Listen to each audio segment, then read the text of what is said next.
Hi everybody, Healthy Prepper here. I just wanted to do a quick review on the different types of food storage I have for different lengths of storage because I went over some in my other videos and I thought possibly I was not clear as to what the best way to store things for long term would be. So let's talk very, very long term first. And the ideal very, very long term would be in the food grade buckets with the mylar bags inside with oxygen absorbers inside, and this permanently sealed so that you only go into it in case of emergency many years from now. I'm thinking 25. Okay. That would be rice, beans, things like that. And I would also consider this very long-term storage. No, wrong one.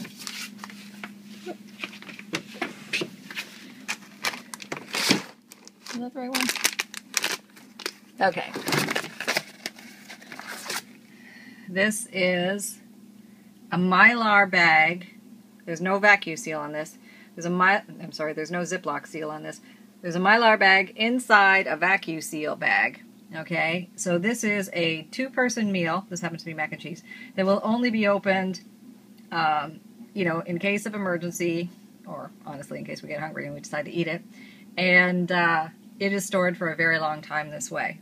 Now, I just store these in drawers. They can also be stored in the 5-gallon buckets, but this will give you very long term. I'd say, anywhere from 5 to 25 years, hopefully. Okay, but you've got triple protection. You've got the vacuum seal, you've got the mylar protection from light and the puncture, and you've got the oxygen absorber inside the mylar bag to remove oxygen so no bug infestation occurs from the inside out. Now, the only thing you're subjected to here are if you have rodents that could actually chew through these packages. Now, we don't have any rodent problems here right now, but in an apocalyptic pinch, we might, because the power would go out and that might change the landscape a lot. So, knowing that, I would definitely move those into 5-gallon buckets or some kind of protected container, possibly a tote that's taped around the top, although I have heard that the really aggressive rats can even chew through the plastic, so, we do our best.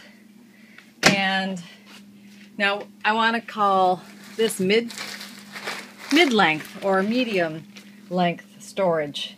This is a mylar Ziploc bag that has Cheerios cereal in it, and the top, I actually loaded it from the bottom and sealed it.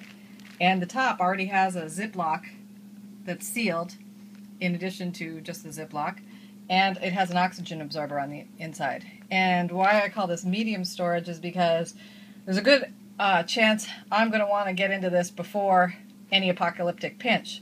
So this way, I can store it much longer than I could a regular cereal, the regular cereal in the regular box, because that goes stale very quickly. Plus you could get a bug bloom.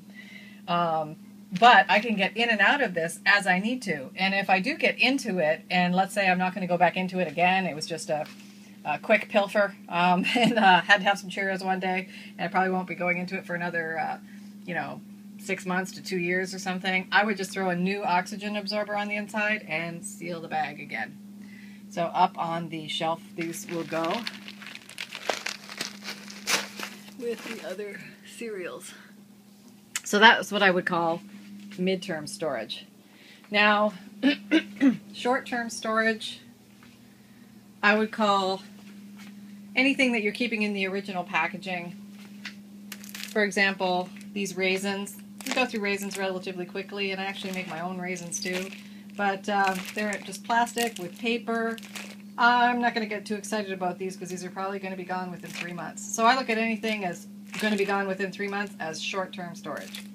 So I'm going to leave that in the original packaging.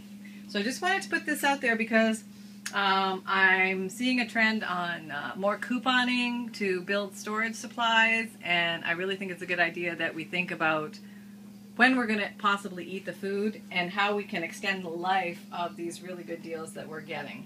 So I just wanted to put that out there and see your thoughts on that. Maybe you got some better ideas on how to work through this. The stuff in the cans, I think is fine. I think that's going to last way beyond the expiration date. I'm not worried about that. So I'm going to leave that as is and consider that long-term food storage. I don't really want to eat canned meat unless I absolutely have to. So that's just going to be there.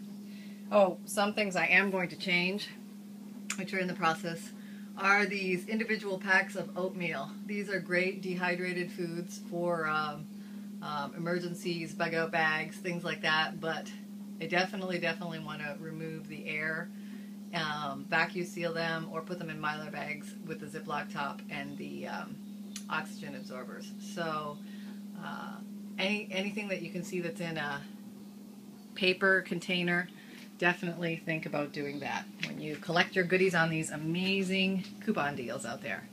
So there you go, folks. Just some tips from the hood. Healthy prepper.